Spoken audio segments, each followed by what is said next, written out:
여러분 혹시 구남도라고 들어보셨나요? 일본의 나가사키 항에서 남서쪽으로 약 18km에 위치한 작은 섬으로서 이 섬의 모양이 일본 구남처럼 생겼다고 해서 지어진 이름입니다. 그런데 이 섬이 한국인들에게 알려진 이유는요, 이 섬의 특이한 외관 때문이 아닙니다. 바로 이곳에서 1940년대에 조선인 강제징용이 대규모로 이루어졌기 때문입니다. 19세기 후반부터 일본 미쯔비시 그룹이 석탄을 채굴하기 위해서 이곳을 개발해서 큰 수익을 얻었는데요.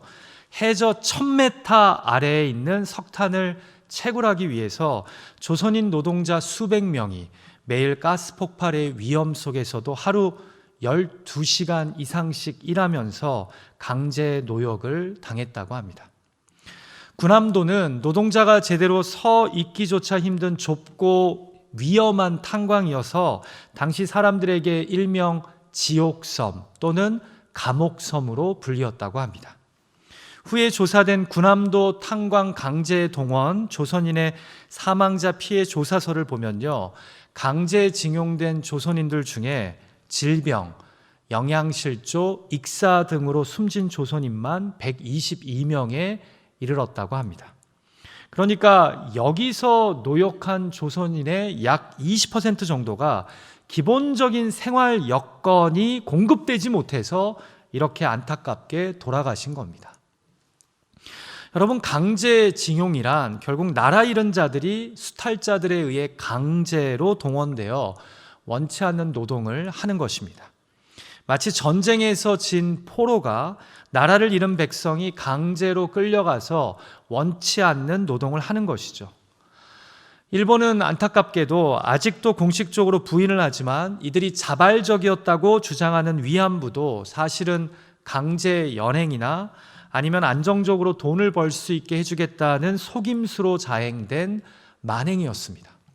결국 나라가 망하고 국민이 힘이 없으니 이런 억울하고 황망한 일들을 경험하게 된 것입니다. 여러분, 우리는 오늘 본문에서요, 전쟁에서 진 나라의 백성으로서 약 1300km, 대략 800마일이 떨어진 적국에 포로로 끌려간 한 공동체의 이야기를 발견하게 됩니다. 여러분, 오늘날의 시대도 아니고 약 2600년 전에 일어난 일입니다. 당시 전쟁 포로로 적국에 간다는 것은요, 이제 고향으로 돌아갈 길이 아예 없다는 뜻입니다. 불과 100여 년 전의 포로 생활도 지금과는 비교할 수 없겠지만 당시의 전쟁 포로가 된다는 것은요, 인간으로서의 삶을 포기해야 하는 것이었습니다. 자, 그런데 이 절망적인 공동체에요, 하나님의 선지자 예레미야가 예루살렘에서 편지를 보냅니다. 그리고 하나님이 자신에게 부어주신 말씀을, 마음을 깊은 염려와 불안에 잠겨있는 이 포로 공동체에 증거합니다. 같이 본문 마지막 절인 14절 말씀 읽을까요? 같이 읽죠. 시작. 이것은 여호와의 말씀이니라. 너희를 포로된 중에서 다시 돌아오게 하되 내가 쫓아보내었던 나라들과 모든 곳에서 모아 사로잡혀 떠났던 그곳으로 돌아오게 하리라. 무엇을 예언합니까? 너희가 결국에는 다시 고향으로 돌아가게 될 것이라고. 너희를 사로잡아 떠났던 그곳 예루살렘으로 너희가 귀환하게 될 것이라고 약속하십니다. 기다림. 오늘은 그 두 번째 시간으로 출애굽에 이어 구약의 역사에서 오랜 기다림 끝에 구원의 성취를 경험한 바벨론 포로 공동체의 이야기를 살펴보았으면 합니다. 그리고 이 시간을 통해 우리의 구원자가 되시고 심판자가 되시는 예수 그리스도를 기다리는 이 대강절 기간, 우리 개개인을 향하신 하나님의 음성에 귀를 기울이기 원합니다. 부디 오늘 이 시간을 통해 바벨론 포로 생활 가운데 있던 자들에게 임했던 하나님의 말씀이 긴 팬데믹의 포로 생활 가운데 있는 우리를 향하신 하나님의 말씀으로 들려져서 우리가 오늘을 믿음으로 살아갈 수 있기를 간절히 소망합니다. 자, 예레미야는 바벨론 포로 생활을 하고 있는 자들에게 어떤 하나님의 메시지를 전합니까? 본문을 통해 성경은 기다림에 대해 어떤 은혜와 도전을 줍니까? 첫 번째로 모든 것에는 하나님의 때가 있음을 믿고 기다려야 합니다. 자, 아까 보신 말씀처럼 예루살렘에 있던 예레미야 선지자가 포로 공동체에 편지를 보내서요, 너희가 결국 돌아오게 될 것이라고 매우 희망적인 예언을 합니다. 사실 여러분, 이 예언은요, 희망적이면서 동시에 매우 절망적입니다. 왜 그런지 아십니까? 같이 오늘 본문 10절 말씀을 읽을까요? 같이 읽죠. 시작. 여호와께서 이와 같이 말씀하시니라. 바벨론에서 70년이 차면 내가 너희를 돌보고 나의 선한 말을 너희에게 성취하여 너희를 이곳으로 돌아오게 하리라. 이제 막 포로로 끌려간 자들에게 하나님께서 몇 년이 지나면 이곳 예루살렘에 돌아오게 할 것이라고 말씀하십니까? 70년이 지나야 돌아올 것이라고 말씀합니다. 자, 그러니까 돌아가기는 돌아갑니다. 그런데 70년 후에야 돌아갈 수 있습니다. 여러분, 왜 이 말씀이 희망적이면서 절망적이라고 하는지 이해가 되시죠? 자, 그런데요, 말씀을 자세히 보면 사실 하나님의 관심은 백성들이 이 약속을 어떻게 받아들이냐 보다 다른 곳에 가 계신 것 같습니다. 그것이 무엇입니까? 바로 하나님의 때입니다. 본문을 자세히 보십시오.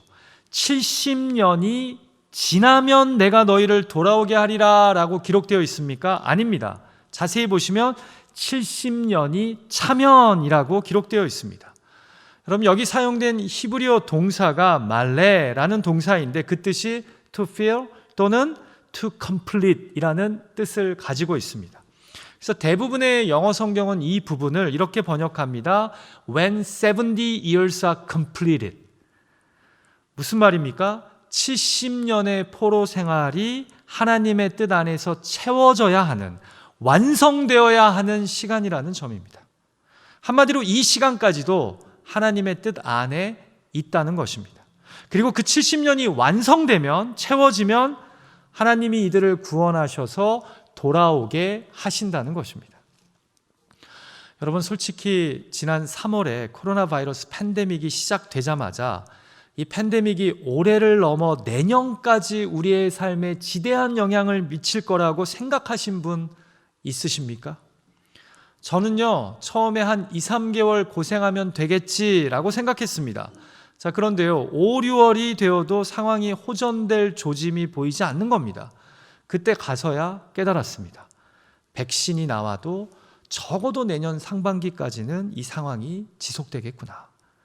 우리 교인분들의 삶이 계속해서 어려워지겠구나 하는 깨달은 말입니다. 자, 그런데요, 오늘 말씀을 통해 우리가 가져야 할 관점에 변화가 있습니다. 이 상황을 단순히 끝이 잘 안 보이는 길고 긴 환난의 시간으로만 바라보며 언제 끝날까 해야 하는가? 아니면 하나님의 뜻이 있는 연단의 시간, 성숙의 시간으로 바라보며 이 시간을 잘 채우고 완성할 것인가? 여러분, 그 선택은요, 누구에게 있습니까? 바로 여러분 한 분 한 분에게 있습니다. 자, 분명 누구는 예레미야의 이 편지를 읽고 대성통곡했을 것입니다. 뭐라고? 70년이나 여기에 더 있어야 한다고? 자, 그런데 누구는 편지를 읽으면서 이렇게 이야기합니다. 70년이 채워져야 해. 70년의 시간도 하나님의 뜻 안에 있어. 그리고는 주어진 삶을 최선을 다해 열심히 살아갑니다. 무슨 말인지 이해가 되시죠?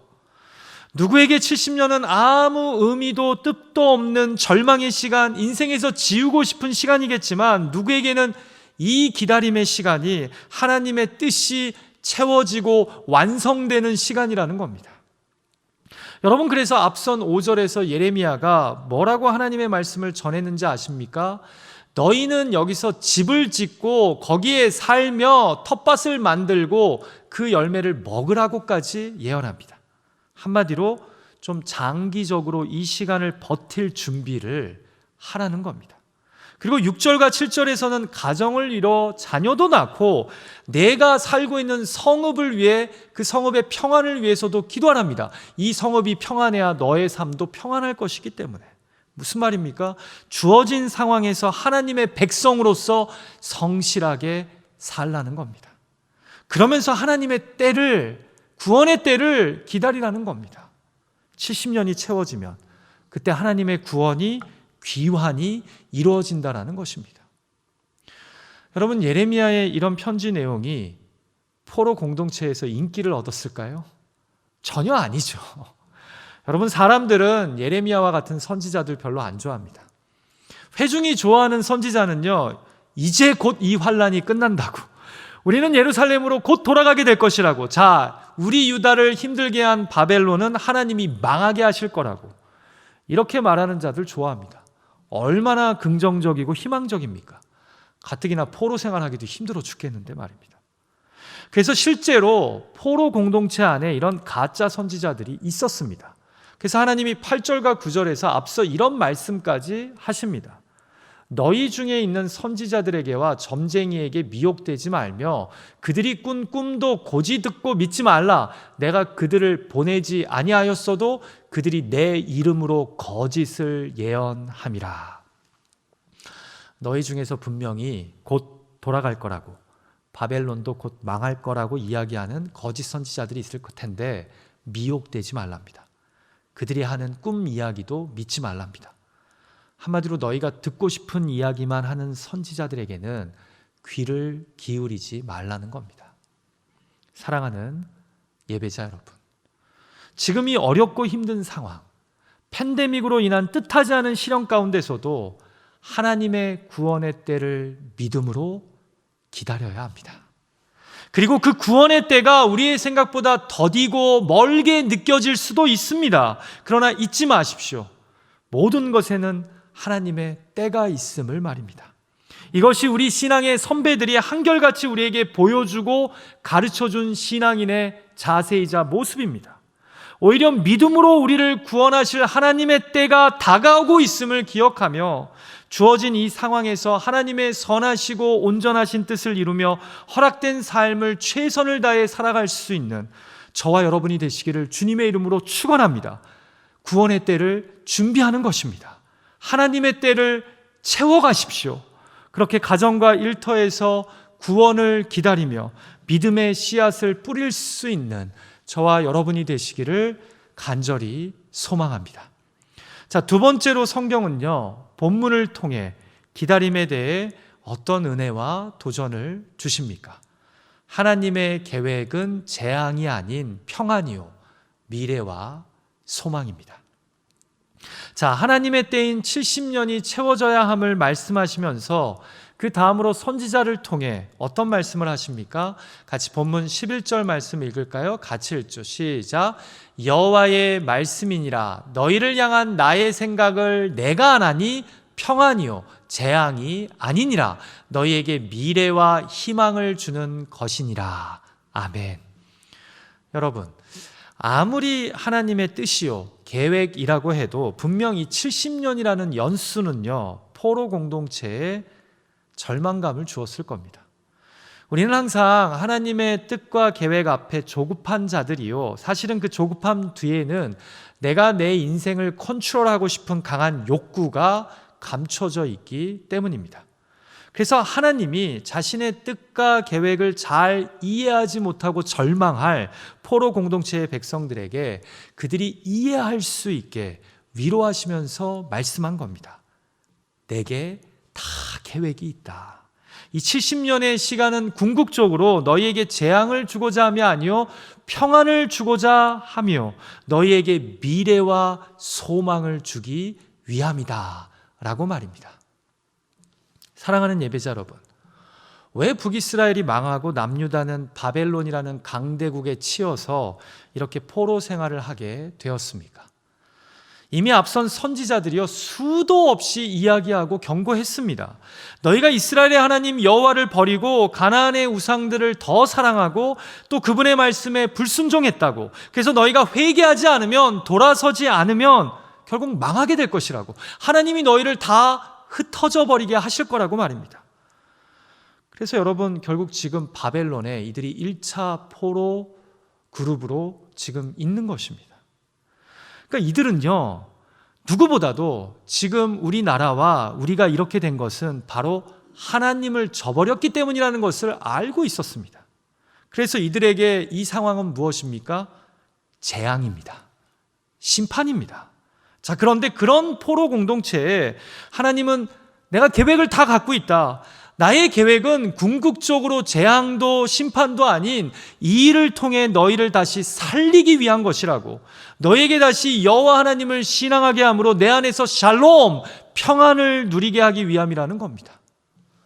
이 70년의 과정을 통해 너희가 회개하고 돌아섬으로 다시 너희에게 미래와 소망을 주기 위해 이 70년의 시간을 갖는 것이라고 말씀하는 것입니다. 여러분, 그래서 저는 개인적으로 이 11절 말씀의 메시지 성경 번역을 참 좋아합니다. 왜냐하면 하나님의 이런 마음이 잘 묘사되어 있기 때문입니다. 제가 영어 메시지 성경으로 11절 말씀을 읽어드립니다. I know what I'm doing. I have it all planned out. Plans to take care of you, not abandon you. Plans to give you the future you hope for. 뭐라고 말씀하십니까? 내가 뭘 하고 있는지 내가 잘 안다는 겁니다. 다 계획이 있으시다는 겁니다. 그 계획은 너희를 재앙으로 심판하고 끝내는 것이 아니라 이 포로 생활을 통해, 이 팬데믹을 통해, 이 가정의 실현을 통해 너를 다시 빚어서 너에게 평안을, 궁극적으로 너에게 미래와 소망을 다시 주기 위함이라는 겁니다. 이렇게 하지 않으시고서는 너무나 많이 망가진 우리를 다시 빚으실 수 없기 때문입니다. 그래서 바벨론 포로 생활이 70년이 다 채워져야 한다는 것입니다. 완성되어야 한다는 것입니다. 여러분, 이미 하나님은요, 1차 포로들이 예루살렘을 막 떠나 바벨론으로 떠날 때 선지자 예레미야를 통해 당신의 계획을 말씀하셨습니다. 같이 예레미야서 24장 5절과 6절 말씀 볼까요? 같이 읽죠. 시작. 내가 이곳에서 옮겨 갈대아인의 땅에 이르게 한 유다 포로를 이 좋은 무화과 같이 잘 돌볼 것이라. 내가 그들을 돌아보아 좋게 하여 다시 이 땅으로 인도하여 세우고. 지금 하나님이 막 떠난 포로들을 보시면서 예레미야 선지자를 통해 뭐라고 말씀하십니까? 지금 포로로 끌려간 자들이 나중에 이스라엘을 회복시킬 좋은 무화과들이다.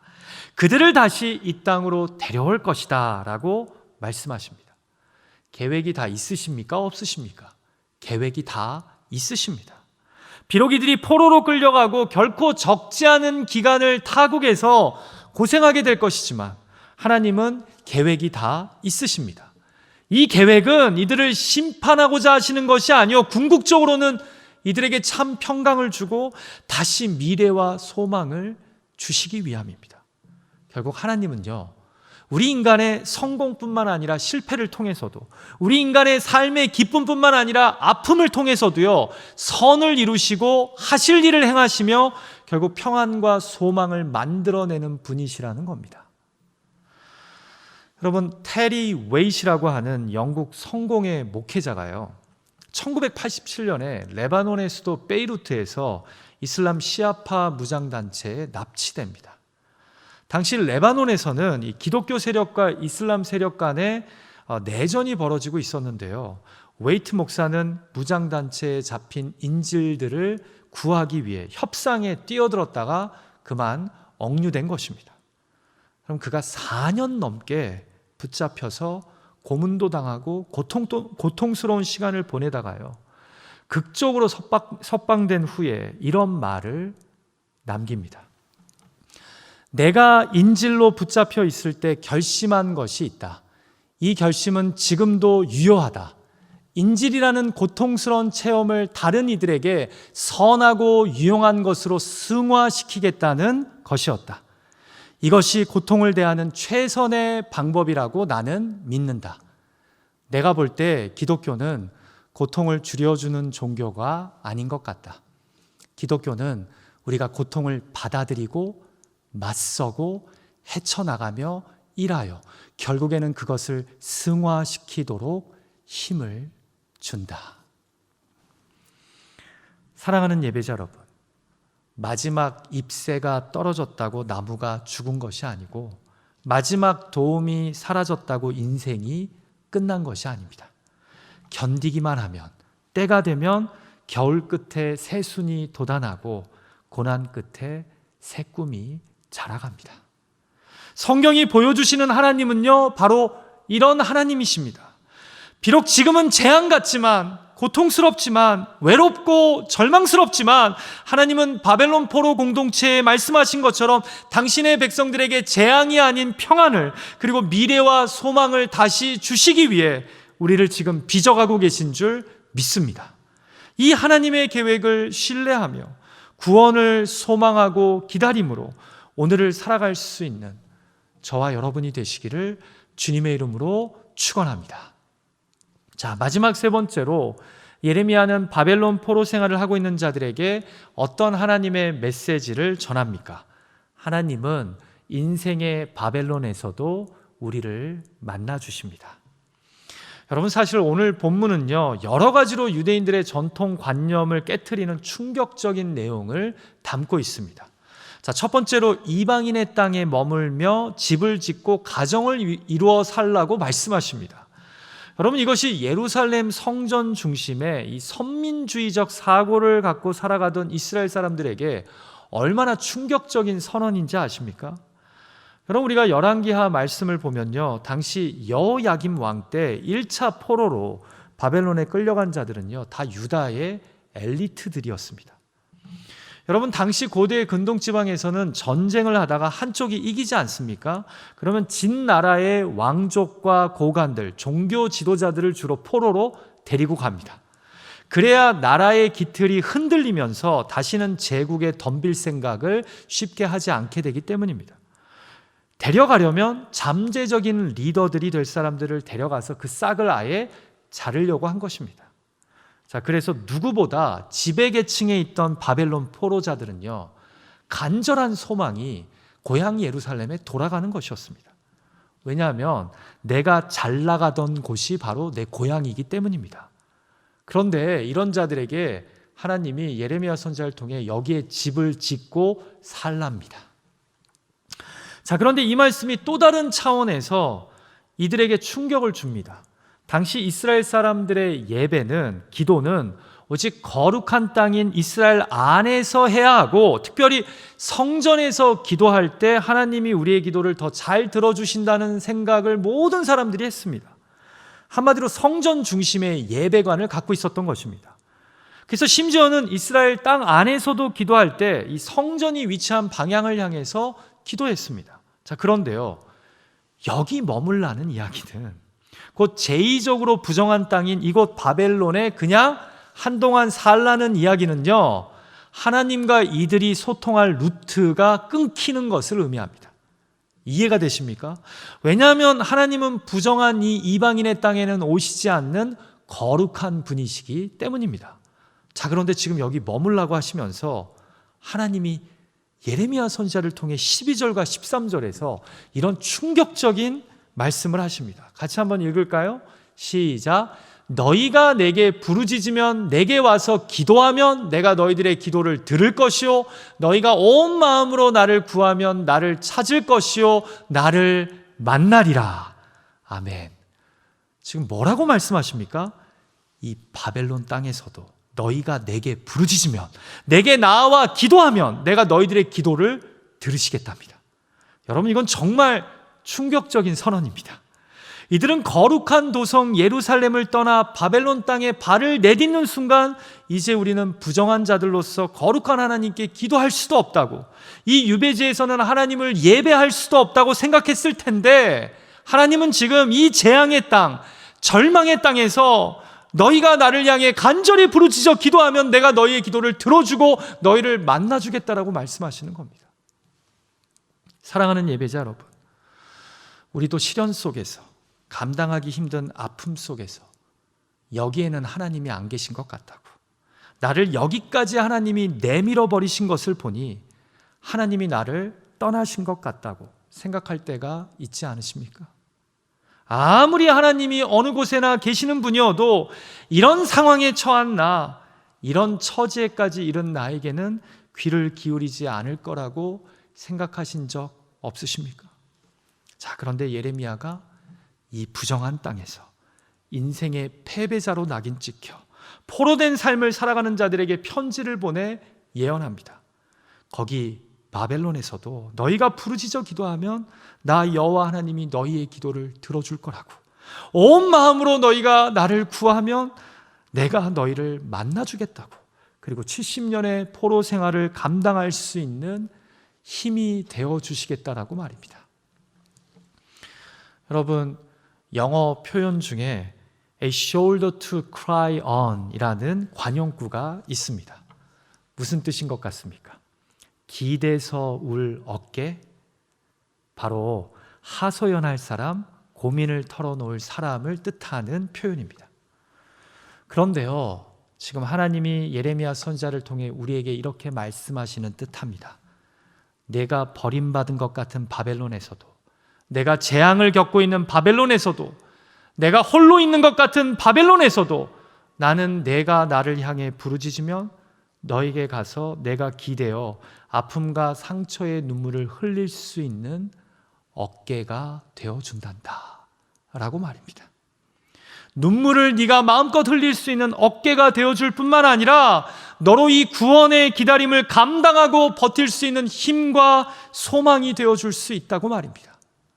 그래서 나의 계획한 때가 되면 결국 너를 다시 이 땅에서 구원해서 사로잡혀 떠났던 예루살렘으로 돌아가게 해주실 거라고 말입니다.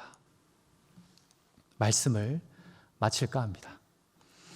여러분, 2차 세계대전 이후에요, 유대인들이 가장 큰 명절인 유월절을 보내면서 꼭 부르는 노래가 하나 있습니다.